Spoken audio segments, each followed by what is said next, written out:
Okay. All right. I'm not doing it. I'm separated. We're on the air. Okay, we're ready to go. It's 12:30, so we'll call the meeting to order, and we'll ask our district attorney to lead us in the Pledge of Allegiance, please. Pledge allegiance to the flag of the United States of America and to the republic for which it stands, one nation, under God, indivisible, with liberty and justice for all.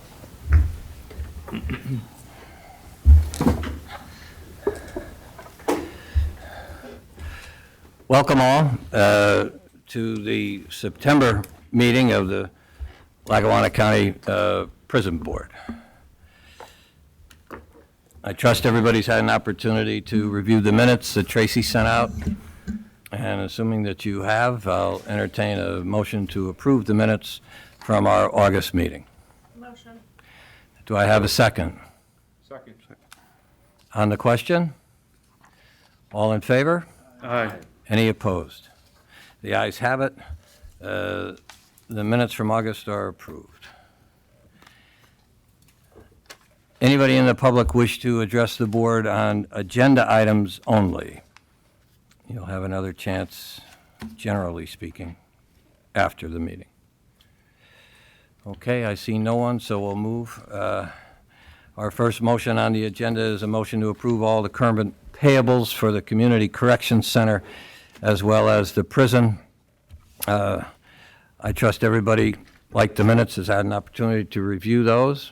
And if so, I'll entertain a motion to approve the current payables. So moved. And we have a second on the question. All in favor? Aye. Any opposed? The ayes have it. The current payables for the Community Corrections Center and the prison are approved. So now we'll go to the Controller's report. Mr. DiBileo, you have the floor. Yes, Your Honor. Thank you. The prison inmate and canteen account controller's report for August of 2021. Do you mind if I use this? You go right ahead. Thanks, Judge. The Controller's Office reviewed the prison inmate and canteen account reconciliations, which were prepared by the Prison Business Office for the month of August 2021, and found no discrepancies between the reconciliations and the bank statements. The balance in the inmate account was $635,482.72 as of August 31st, 2021. The balance in the canteen checking account was $681,296.93 as of August 31st. And in addition, as of August 31st, the canteen account owned two certificates of deposit, one valued at $15,000 even, and another at $132,310.70, which totals $147,310.70. And that concludes my report. Thank you, Controller. Any questions for the Controller on his report? If not, I'll entertain a motion to approve that report. I have a second. Second. On the question? All in favor? Aye. Aye. Any opposed? Ayes have it. The Controller's report is approved. Thank you, Mr. DiBileo. And then we'll move to Mr. Jeffers for the Community Corrections Center report. Good afternoon, Board. Community Corrections Center report for the month of August 2021. The program's totals were adult house arrest, 168 participants, juvenile house arrest, 12 participants. Item 2, the program's revenues for the month of August totaled $60,909.05. Item 3, the program's expenses for the month of August totaled $74,950.37. Item 4, the program's completions were 42. The program's violations, item 5, there were 9 violations during the month of August. Item 6, programs and warrants. Work release still has 5, and house arrest has 4. Item 7, the budget report overall for the year 2021 so far. Overtime is at 2%, expenses at 56%, and revenue is at 83%. That concludes the report.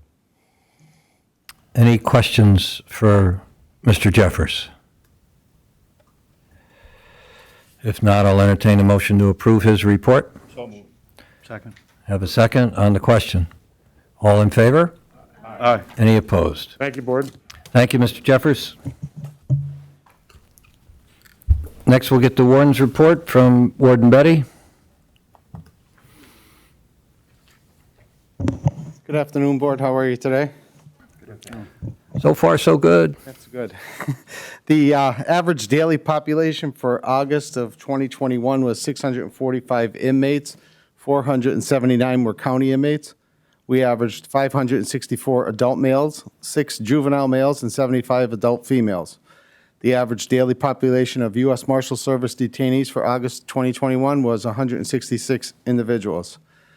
The overtime and out-of-county boarding and community, well, not community service report, the overtime and out-of-county boarding reports are attached.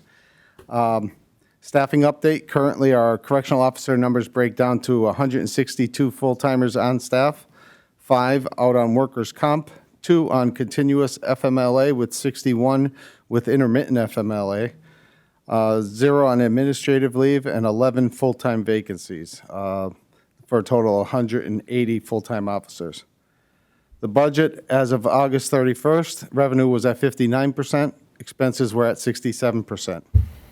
Extraordinary occurrence reports, there were 5 since our last meeting.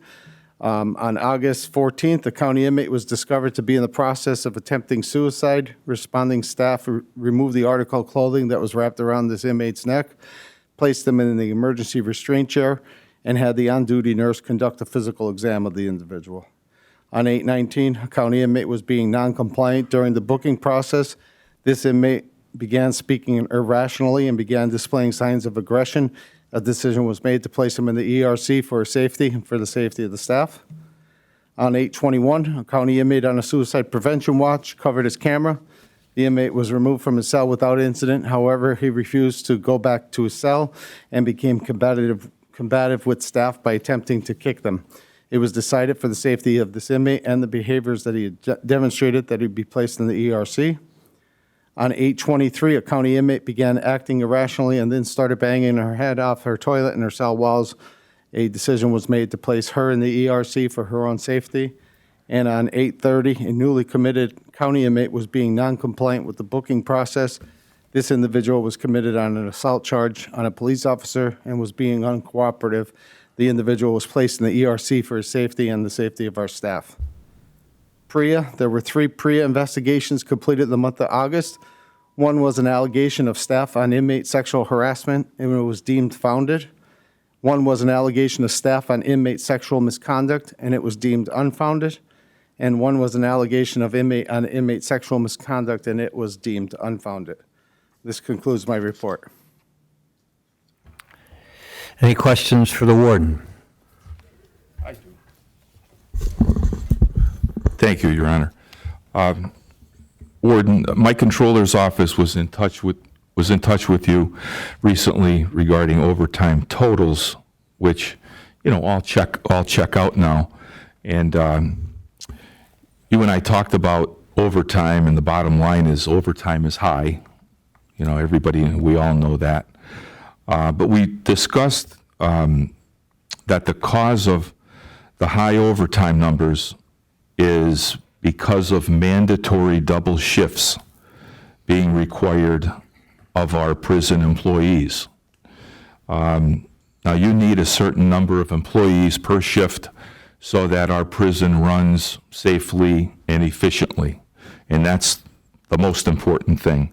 But right now, if you look at the report that you just gave, 39% of our prison staff is on, mainly on intermittent family medical leave, better known as FMLA. Also, there's a high number of vacancies on the report right now. Both of these factors are causing the remaining 60% of our staff to work mandatory double shifts. That's 16-hour days. That's not easy. And that means the day that the, say, a correctional officer is working his shift or her shift, they're told that day, you can't leave. You need to stay for another 8 hours, which turns into 16 hours. And, 8 hours after they leave, they're back home for another shift. And that could happen multiple times per month. So it's not easy. That may also be causing employees to resign because of the difficulties in working some of those double shifts. So I just wanted to ask you, what can we do to rectify the mandatory double shift situation?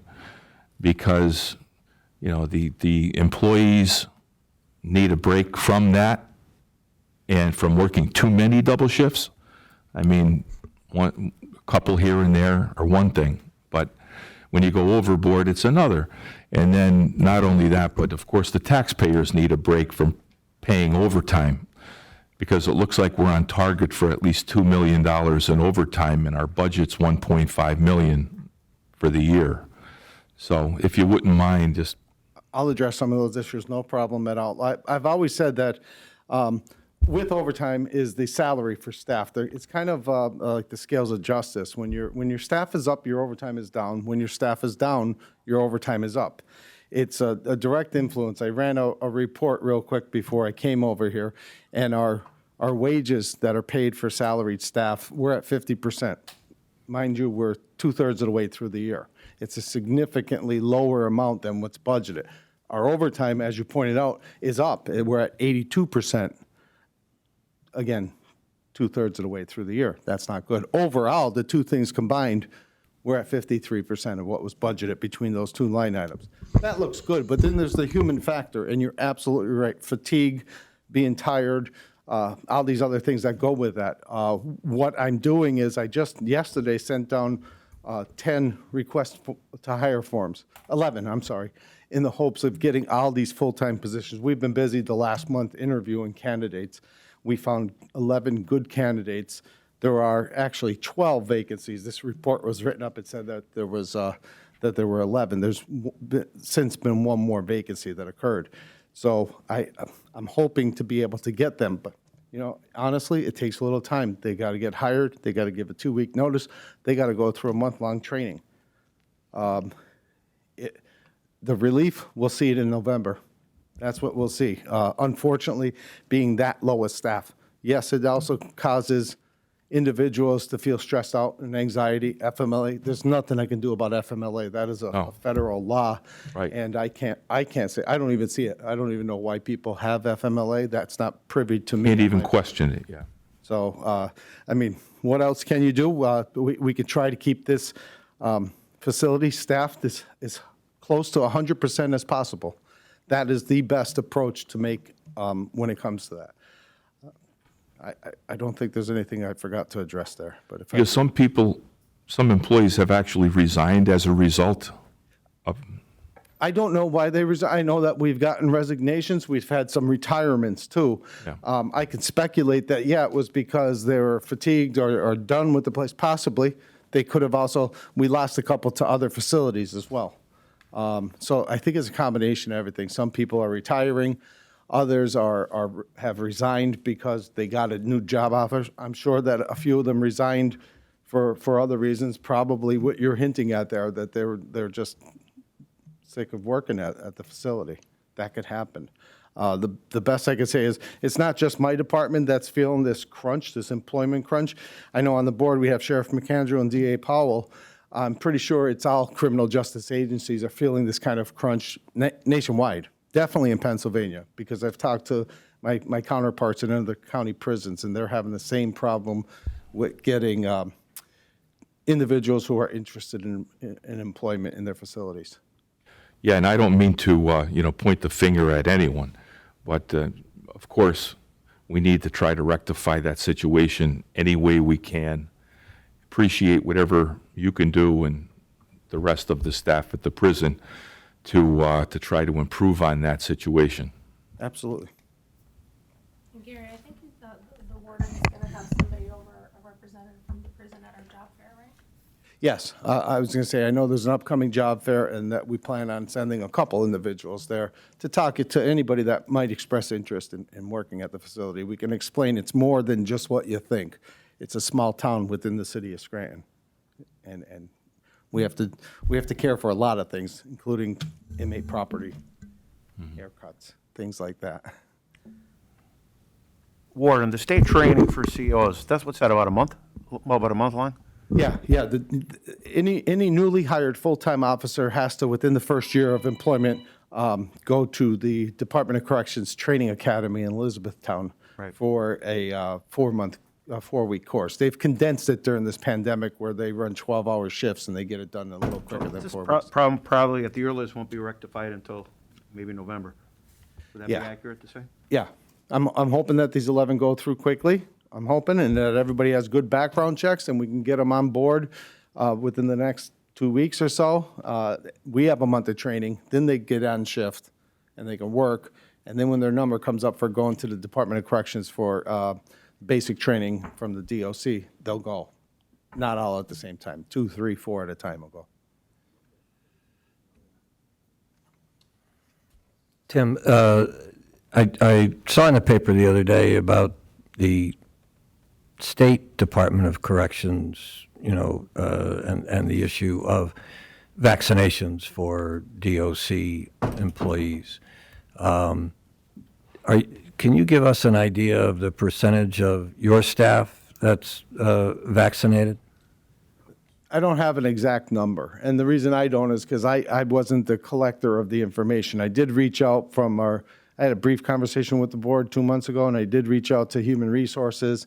I don't have exact numbers, but we're right around 70% with staff. With inmates, we're in the upper 60s. It's very difficult with inmates because you got that revolving door where people are coming in claiming to be vaccinated. Maybe they are, maybe they aren't. We try to verify.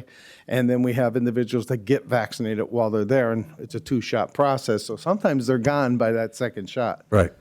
So it's difficult to get a real accurate number on both figures, but both are 65 to 75%, right in that range.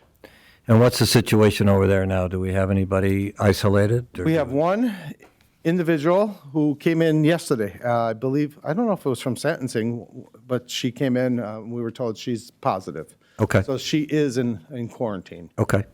That's it from the inmate population. The staff, we had one. He came back off his quarantine a week ago. Okay. So that's good news. I'm knocking on wood. Anybody else have any questions for the warden? I have something. It's just something that came to my attention. Excessive ambulance transports from the number I'm showing from April 15th to September 1st, 41 transports. When in 18, the total trips for the year was 14. 2019, total trips was 18. 2020, total trips was 13. So is that, what's the reason for that? Is it because we don't have a medical director on site all the time, and they're shipping for every little thing? I mean, it costs us a fortune to run ambulance calls and hospital bills because we pay for everything. I agree with you on that, Commissioner. There have been more. We have noticed that ourselves. We've discussed it with our current medical health care provider. I mean, ultimately, it breaks down to it's a medical decision that the medical provider makes, and we don't overrule it. I'm not going to sit here and say we haven't felt that in the overtime. We have. We also had just recently actually 4 individuals that were hospitalized, which was in my 5 years with the county as the warden, that was the first time we had 4 people in the hospital. That doesn't sound horrible until you look at it like every one of them needs 2 officers every shift on. So we have 8 officers a shift, 3 shifts a day up at the hospital. That's 24 overtime shifts for the time that we had those 4 individuals up in the hospital. We're down to just 1 right now that's at the hospital. But yeah, we definitely feel that pinch. It's not something that we have 2 extra staff that every day we post them and say, okay, you two are the medical run officers. But at the same time, if the medical provider makes the determination that this person's physical condition is serious enough that they need to go get checked out at the ER, we're not in a position to overrule that. We're not medical professionals, so they go up to the ER and they go up there with our staff. You feel that our medical department's fulfilling their obligations then, per their contract and what they're supposed to be doing? I mean, you could make the argument that they are in comparison to our previous provider. You could make that argument. You could also make the argument the other way around. I'm not qualified to make that call because of the lack of my medical background. I don't know. I haven't seen, I saw one that I questioned and I called people about, and I know I was right on that one because it was a jammed finger.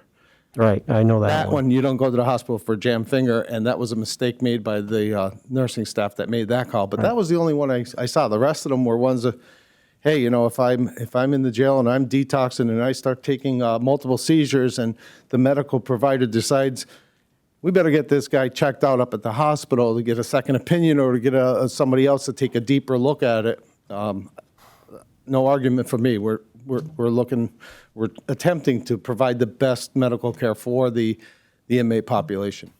Okay, and shortages on mattresses and bed sheets and uniform sizes for the inmates, is that an issue that's being fixed? And I hate to sound like this because it drives me crazy when I hear it. That's pandemic related.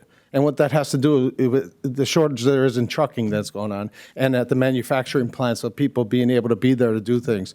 We just did get, I believe we got 500 mattresses in this week. I could be wrong on the number, but we got a significant amount of mattresses that were on back order and we had to wait weeks for them.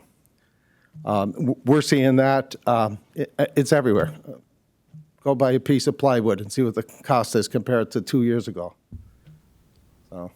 It's the same kind of thing, and I hate to blame the pandemic on everything, but Well, it's not helping. it's definitely not helping, sir.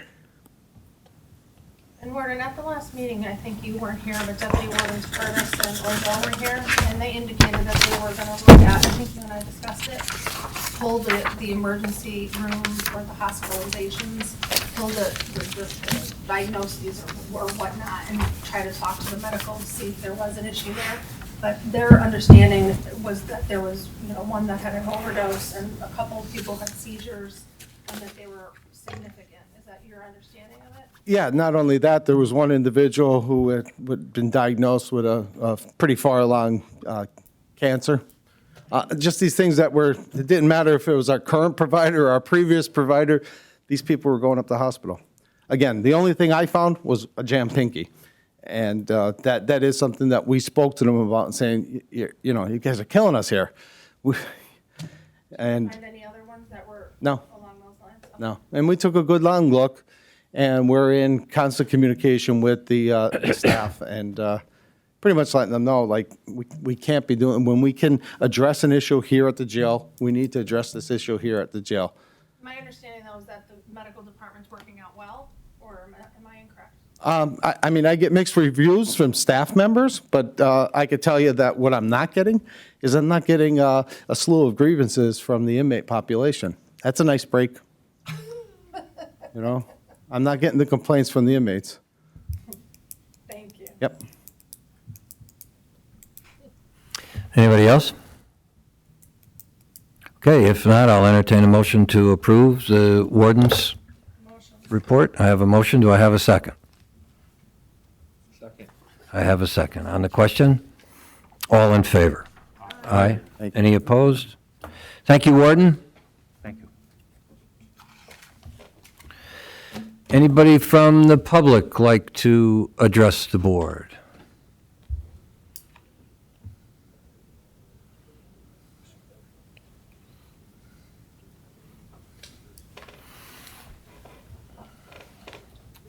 Don't forget to state your name, please. Doug Postgate, retired clergy, commissioners and district attorney board. I've been here a couple of months running and addressing the issue of the lack of a chaplain at the facility.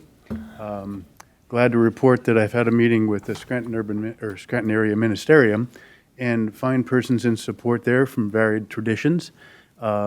would like to set up a meeting with the warden to be looking at the possibility of putting together a financial package for chaplain. And we'll be doing that in the near future. Just wanted to bring you up to date on that. Very good. Thank you. Appreciate it.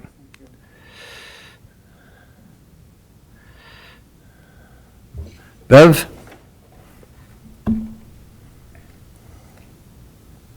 Bev DeBarros, Scranton.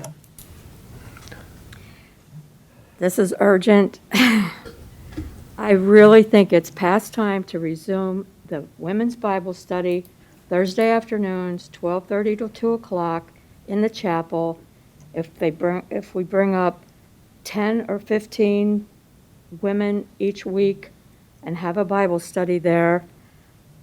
I am fully vaccinated and masked, yet 70% of the staff is vaccinated in the prison, which leaves 30% unvaccinated.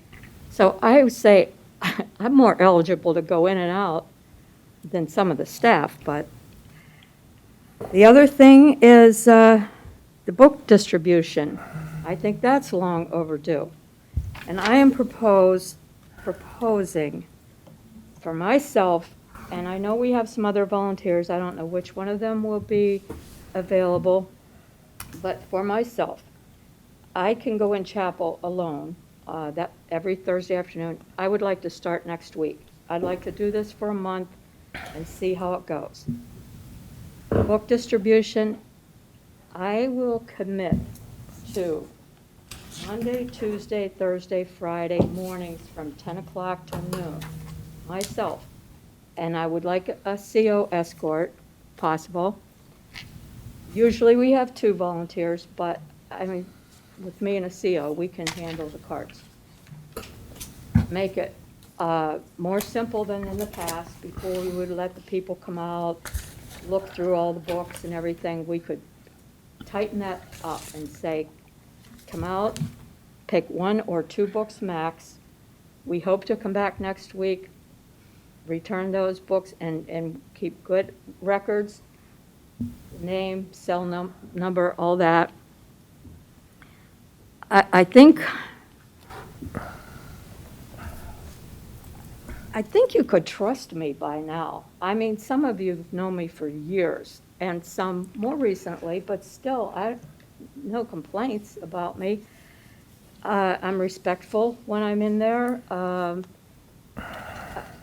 Just these programs need to be done. Is it on your conscience that, that these issues aren't being addressed? Religious access? I'm asking for myself, but we know that there are other, the Catholics come on Monday and all through the week, all of these religious programs. So that is my ask. I would really like to be authorized with a piece of paper or something so that when I go in there, I don't hear, which I recently heard, oh, I don't know you, from a new CO in reception, even though, there's records of me being there, but I've been turned away. And that was just to interview some of the women one-on-one in the little interview room, which before I was able to do, now I'm not. So all I'm doing is writing letters in and out, trying to encourage the women to, to hang in there. It's not easy in there. So, like I said, I would like an answer today. I would like to start next week. I'd like to do this for a month. If you have to go into executive session to hash this out and give me an answer, I would like an answer. So that's my ask. Oh, and just one statistic, like I ran across this in my stack of papers. The book totals for 2018. We served, because we keep all these records, we have books. We served that one year 3,808 inmates with books, and we circulated 7,365 books that in 1 year. Now, those books are still sitting in there. They're good books, and they just need to be made available to our friends inside.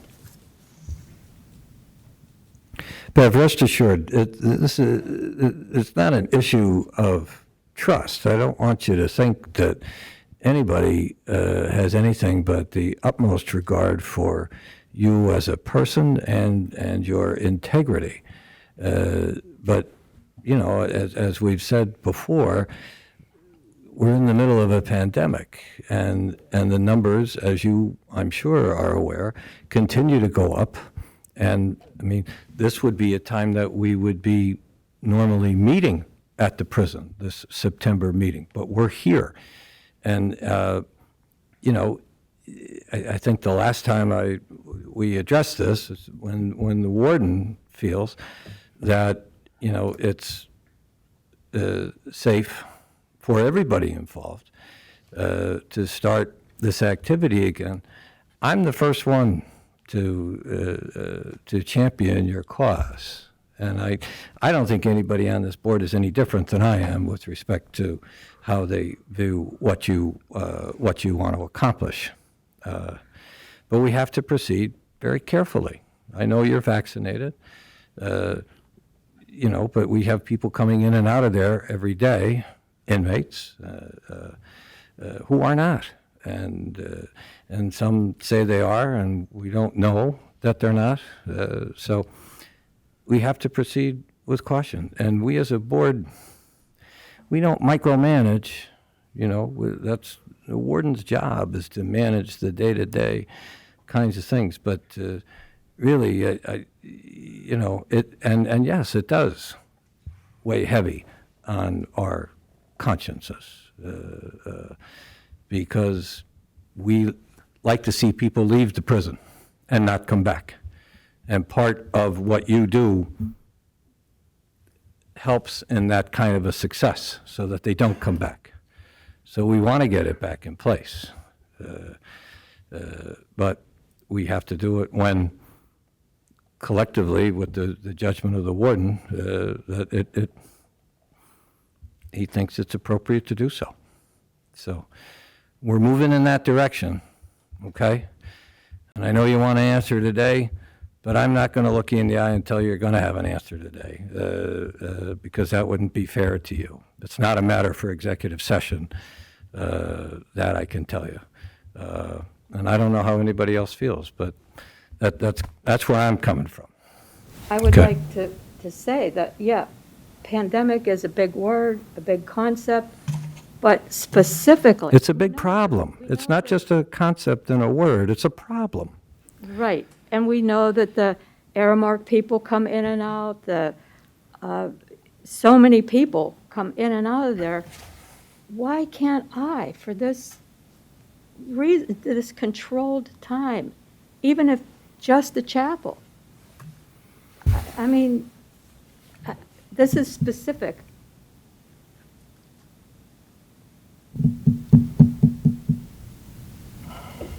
We appreciate everything that you do, Beth, for the inmates. Keep up the good work. Hopefully you can get back to 100% soon.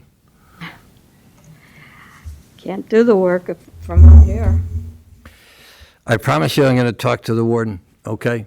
And if the warden feels, but again, I'm in my view, I defer to him because he's the one who's there every day and he's the one who has to implement the programs and make sure he's charged with safeguarding everybody under that roof, okay?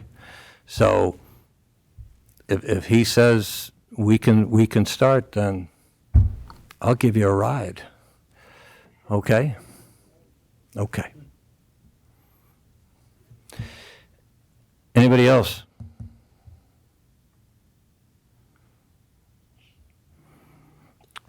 Okay, any members of the board have other business? If not, I'll entertain a motion to adjourn. So moved. Do I have a second? Second. On the question. All in favor? Aye. Thank you, everybody.